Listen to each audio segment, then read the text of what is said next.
Welcome to the Navigating Dental Insurance Podcast, where we don't take from insurance companies. Here are your hosts, Mr. Jordan Comstock and Mr. Ben Dewey-Nay. This podcast is sponsored by BoomCloud Dental Membership Software, www.boomcloudapps.com, and Veritas Dental Resources, www.veritasdentalresources.com. Enjoy the show. What's up, everybody, and welcome to another episode of the Navigating Dental Insurance Podcast. I am your co-host today, Jordan Comstock. With me, as usual, Mr. Ben. What is up, dog? What's up, Jordan? What's up, everybody? It's great to be back. We're relaunching the Say No to PPOs, and couldn't be any happier to kick this back off the ground. Yeah, baby. This is gonna be fun. We're back. Yes. New seasons, new episodes coming your way. We're excited to be doing this podcast once again. Ben, always fun hanging out with you, brother. Yeah, absolutely. Love talking about all things insurance and all things membership plans. Yeah, absolutely. Today, the episode title is Combating the Bureaucratic Empire of Dental Insurance. One of my favorite titles, Ben. I've been thinking, me and Ben had a call with Dr. Mark Costes yesterday. We were talking on how complicated it is to make a buck in dentistry. Oh, yeah. So today we want to dedicate this podcast on making that easier for practice owners and office managers, and then discuss our live event that we're going to be doing at the end. So Ben, I got a question for you. What are ways, from your perspective, to help combat the bureaucratic empire of dental insurance? You know, it's dealing with insurance, as everybody knows, is not the funnest thing. It's not the easiest thing, and we put way too much trust in what the insurance companies say. Yes. So that's Too much. Rule number one is you always have to remember that the insurance companies are not on your side. You are not within their scope of who they are responsible for. You're not one of them. So it's funny when I get calls from clients and they say, I called this insurance carrier, they told me this, and my immediate impression was, and you believe that? Or my first question was, and you believed it? And they said, well, yeah, that's what they told me. It's like, come on. Well, that's problem number one in dentistry when it comes to insurance, is we put too much trust in the insurance industry that they have no fiduciary responsibility over dentists. You know, their primary fiduciary is the patient, right? And investors probably. Yeah. When you look at the at shareholders, shareholders. That's their number one, are the shareholders. Legally, by law. Yeah. They make it look like the patients are their number one, but at the end of the day, the job of the insurance company is to deny. You know, pay the least amount of claims. So don't trust anything that they say. And Why you do might you have, think, Ben, why do you think they deny so much? well, it's a model that's designed to earn dividends for investors and shareholders. Sure. It's not a model to provide care for the public, or at least dental insurance.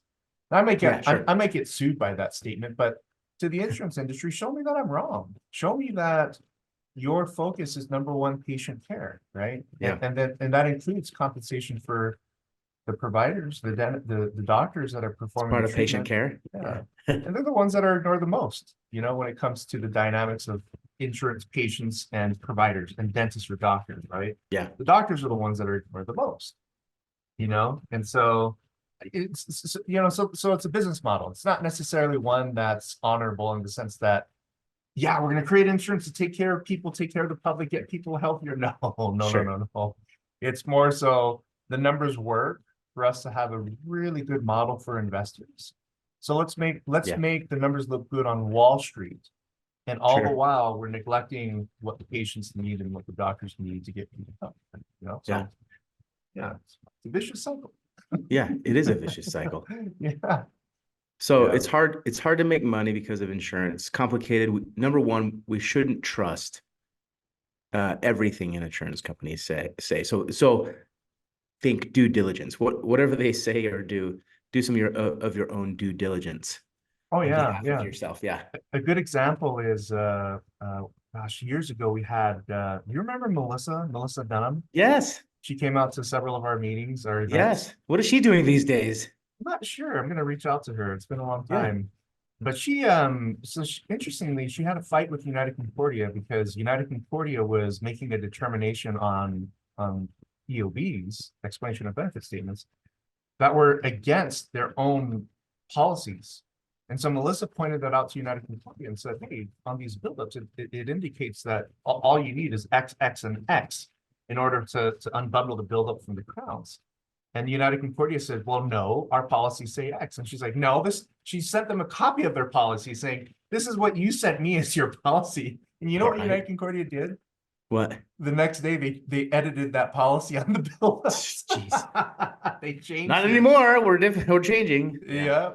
And so that's what I mean by you don't trust them, because they can have a policy all they want. But at the end of the day, the American Dental Association owns the CDT guidelines. So when insurance carriers write policies that go against the CDT guidelines, then, at that point, there should be a dispute with the ADA saying, hey, you're leasing this to, the CDT to United Concordia, and they're changing the definitions, which they're not allowed to do, right? Yeah. But insurance companies know that most dentists don't know that that's the dynamic of the CDT, that it's owned by the ADA, and insurance carriers agree to abide by it, but they change the CDT definitions for their own benefit all the time. The insurance industry, that is. So that example with Melissa kind of opened the door for me to dive into it further. And holy smokes, have I found all kinds of unnecessary write-offs, denials. Yeah, write-offs for dental practices. They're not getting paid. And you know what the average is? So we've been mining this data among our own clients. Do you know how, like, for a single doctor, single location, this number might be too good to be true, but the numbers are the numbers. You know what the average write-off is? Like, unnecessary write-off or unnecessary loss of income when you're dealing with insurance annually is 300,000. Oh, every year, 300,000 every year for a single practice. Yeah. Let's do some math on that, because I've written some articles on this too, because it really bothers me. So the average write-off is $300,000 a year. The average dentist, I looked it up, practices for about 40 years. So that is $12 million of write-offs over your career in dentistry. What could you do with that type of revenue that comes to you, right? Oh man, you can retire really well with that, or you can reinvest into a bigger, better practice, right? That generates more revenue, and sell the practice and retire that way too, right? I look at this a lot like, holy smokes, there's so much revenue wasted and written off in the dental industry when it could be helping the practice owners and their team members and their patients. It just disappears. It's the invisible cost of dentistry. Oh yeah. That big write-off. And a lot of the write-off is undetected. That's the sad thing about when you're dealing with insurance, is you don't know when they're making a mistake. And so, and then there's so much other things that really bothers me. Yeah. Yeah. That's why I'm a big fan of, like, just doing a cash fee, or excuse me, membership plan, for your cash patients, getting uninsured patients to switch over. That's a trend in the industry these days, where people don't want to do business with insurance, right? Dentists don't want to participate with insurance. What's funny, it's funny, Ben. I've been at this for a while, right? In the dental space, and so have you. I recently went to New York and to an optometry conference, because we've organically at Boom Cloud help optometrists, because it's the same problem over there. And it's so sad to see these business owners, these entrepreneurs, right, that are in optometry and dental struggle so much with insurance. It's like, holy smokes, this has been a big struggle, a big pain point for a while. What are you going to do about it? You're just going to take it and write off the $12 million in your lifetime or career? It's kind of crazy. I know. It's interesting diving into other subsets of medicine. It's like, holy smokes, the problems there are the same, but they're worse. Dentistry has it better put together than dentistry does have it better compared to optometry. It's wild. I know. And still, we're still lagging behind in terms of what we should know about capturing all the revenue that you're entitled to as a participating provider of insurance. It's a tough world, but I'd say so the part that I learned, Jordan, with that 300,000 is Yes. most dentists don't even know. Like you could have the best billers, but the dynamics of the dental practice Mm, where you have so many people wearing so many different hats, right? sure. And sometimes it's hard to detect when when you're writing off something that shouldn't be written off. It's hard to know because we put too much trust in what the EOB says, right? Yeah. Thinking that, okay, that's the law, that's the final word. No, it's not. Mm. American Medical Association, they discovered that 19.3% of claims have errors on them, meaning the insurance Goodness. carrier processed them incorrectly. Yeah. But when I look at dental, so I'm no the process in which you can establish those findings as a legitimate study, we're not there yet because that has Hmm. to be done with multiple organizations, right? Competitors, we all Sure. study it, but I've invited the competitors to study the same numbers. So in dentistry, the claims error that I've detected is almost pushing 40%. For some Goodness. practices, it's more than that. And you got to ask yourself, Jordan, are they really errors or are they intentional? The Yeah. insurance Are they company. like, yeah, we'll throw it in there, Yeah. see if they're paying attention. It's like, oh, it was an honest Sweet, they're mistake. It's like not. bull crap. Like Yeah. there's a pattern of you doing this like since the history of time, you Goodness. know? So that's the big battle, when you ask that question, what things to focus on. Number one is don't trust them. Don't trust Yeah. the insurance companies. You And do trust, your own if you want to trust, you trust but verify. trust You but know? verify, do your due diligence. Yeah. Yeah. What other ways that practice could combat these issues that you're seeing? The I I overriding off too much revenue. Yeah, so to me, I'm a big fan of the whole part of the sort of navigating out of insurance if you can, Mhm. slowly replacing, Strategically. yeah, strategically, which we talk about that quite a bit on this podcast and with the other podcasts that we do. The biggest part of that is that what we've been seeing so far is patients are staying with their dentists, unless they don't have any Yeah. out-of-network benefits. That's where a Sure. membership plan would be perfect, right? Sure. Yeah. Where we do see this a lot, like a lot of Medicare programs, senior citizens. And I know that you talk about this quite a bit, Jordan, where how many people are retiring like every month where they're leaving their PPO plan? I believe it's like last I heard, um, I think it was like 10 million A month? leaving a PPO plan because they're a retiring fit, like they're they're uh they're not getting their corporate benefits, right? So a lot of like seniors and seniors sounds so weird to say when you're like 55 and up. Let's just say people are at that age need more dental care. And I saw this when I worked at the dental lab. That was just a lot of our clients. It was just patients that were 55 and older, roughly.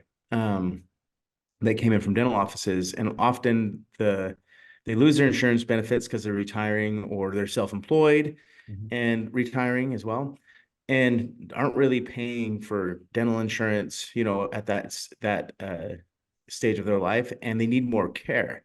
Mhm. And the dental insurance really doesn't do much for them for the care they need. I think if you need an implant, I don't think you can even get that covered through insurance, Yeah, maybe right? one or half of one.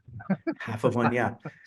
So, and a lot of patients need more restorative work at that age. So, that's kind of the stats that I've heard is about 10 million 10 retiring. million. And then 2020, it accelerated like crazy. Oh, I yeah. think 24 to 30 million people retired earlier than planned on top of Mhm. what was, Mhm. the average. Yep. So the opportunity, to help those patients just grew quite a bit because of they're not getting insurance, right?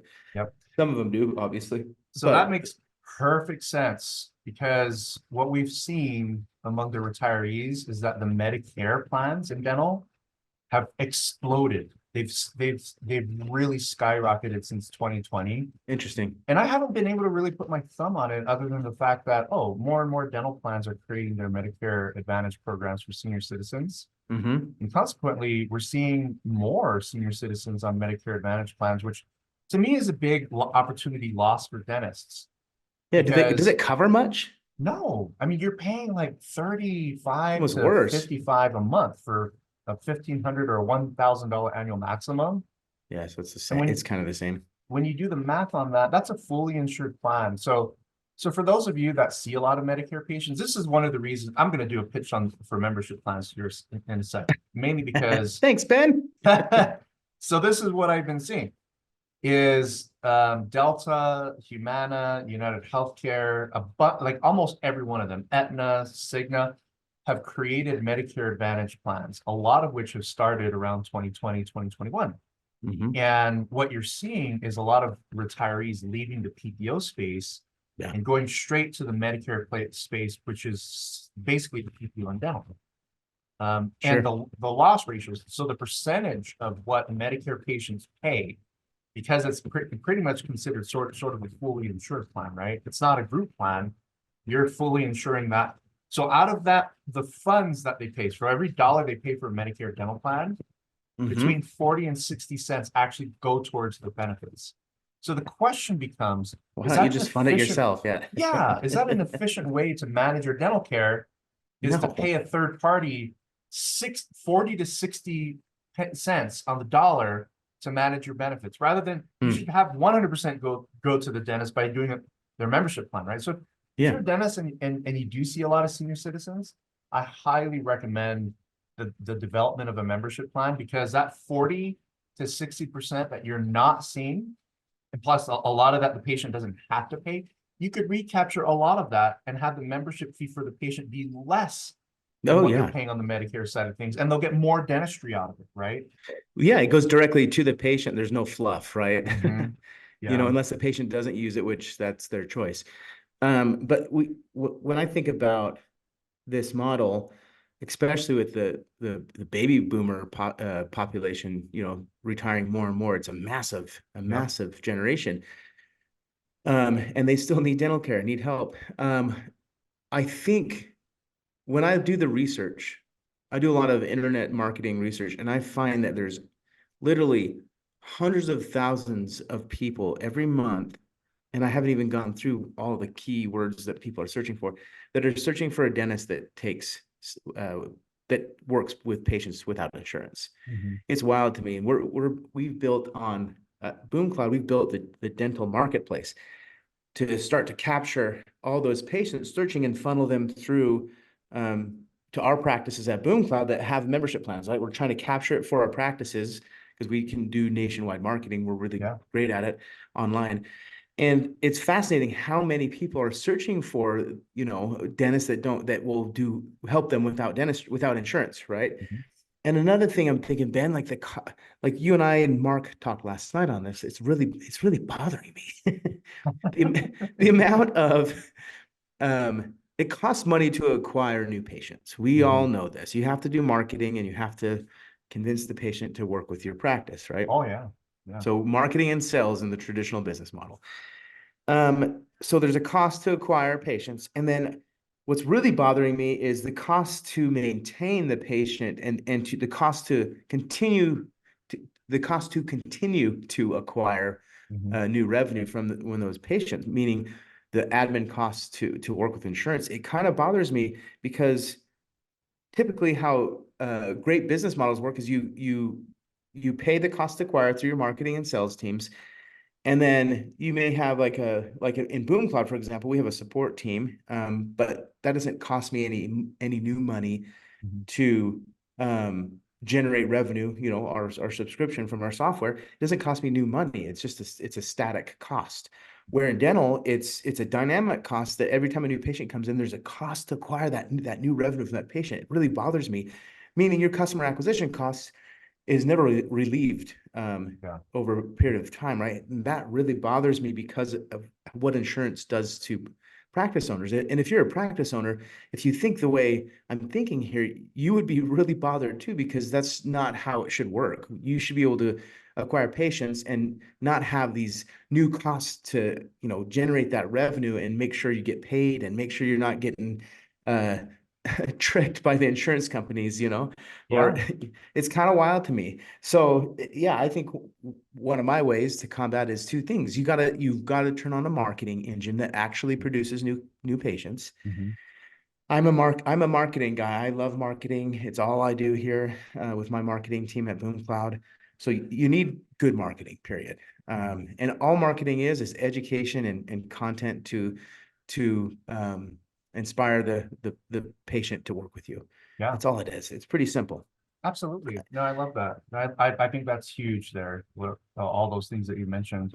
You know, the Yeah. last thing that sort of comes to my mind, Jordan, on Yeah. that question that you sort of theme for this episode is, you know, we've been sort of beat up on this whole concept of wage inflation, right? There's that too. And There's a lot of inflation in dentistry. Yeah. oh yeah, every industry, dentistry in particular, has been hit very hard. Yeah. And the number one struggle that I've been hearing across the country in terms of dental practices is the inability to find qualified people.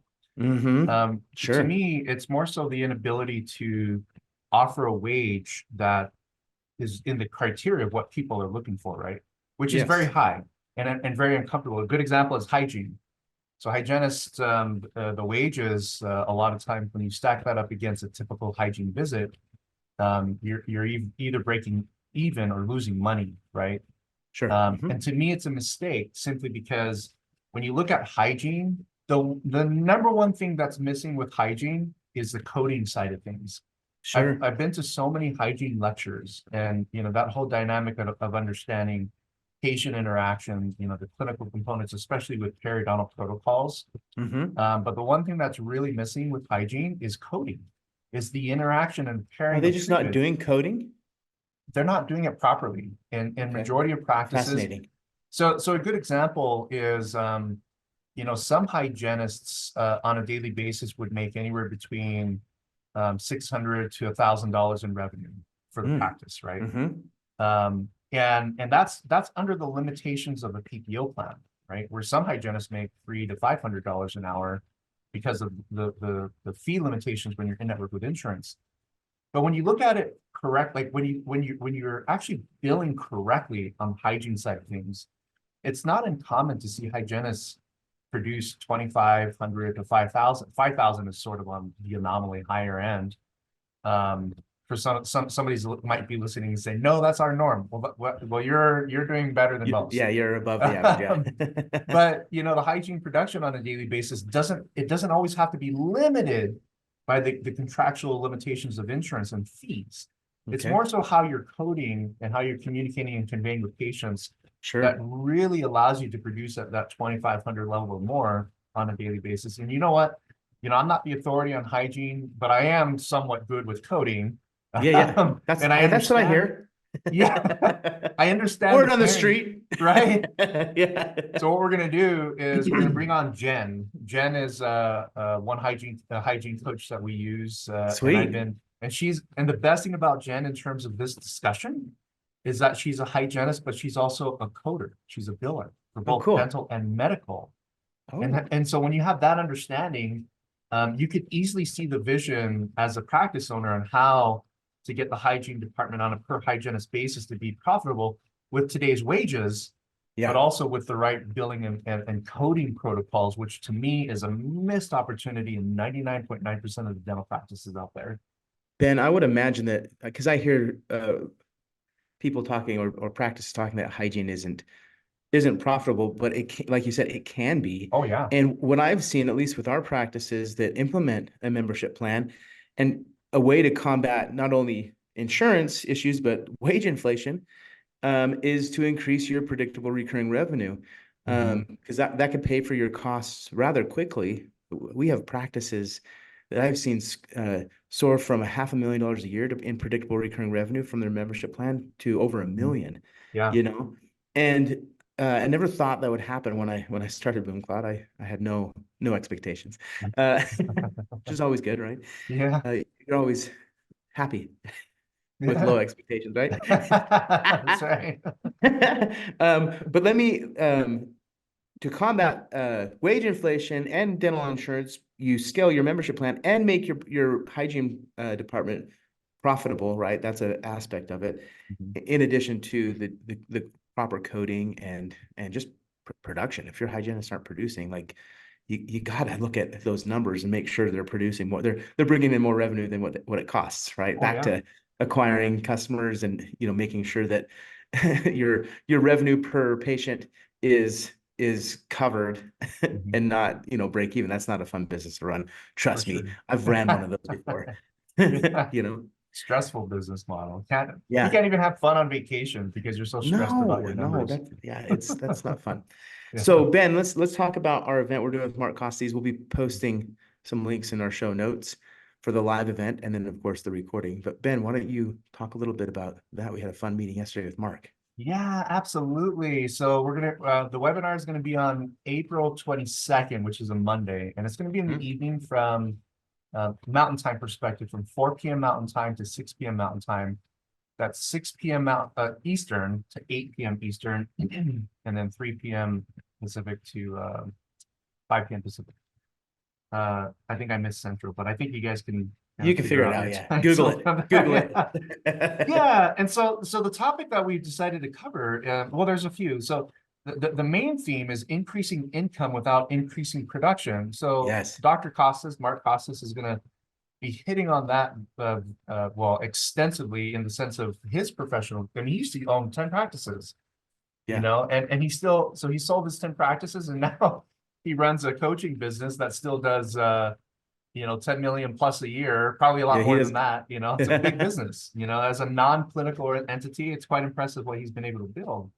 And then Jordan and I are sort of going to hit on, of course, there's tie-ins to the expert components of what Jordan is an expert at, which is membership plans. But the theme is combating the bureaucratic empire of dental insurance, exactly how Jordan introduced our episode for today. And and the idea is to teach dental practice owners how to take home more money without increasing treatments. Just looking at the existing patient base, the existing numbers that you have, and That's then a smart way to grow. Yeah, exactly. So even from like, and hopefully we'll have Jen on, our hygiene coder and hygienist, to sort of talk about, to kind of whet your appetite on a lot of the things that we're going to talk about during this webinar, in the sense of really capturing the low-hanging fruit that already exists. Helping you identify the low-hanging fruit that you cannot see from an insurance perspective and a membership plan, and just a general business perspective as well. So you'll see those registration links. In fact, once we have that, we'll post it under the show notes for this episode. So just stay tuned on that, or you can email us we'll post our email addresses in the show notes so that you can get a hold of us if you want to follow up on the registration link for that. But yeah, check out Jordan's website, boomcloud.com, my website, veritasdentalresources.com. And I think, I'm not sure if Mark's going to post it on his website, but what website does he use these days? Is it the TrueDentalSuccess.com, yeah. TrueDentalSuccess.com to learn more about that event coming up on April 22nd. April 22nd, baby. All right. With that said, thank you so much for listening to the episode today. Both Ben and I are super pumped to be back recording episodes on the Navigating Dental Insurance podcast. With that said, we hope you guys have a rockin' day. Take care, everybody.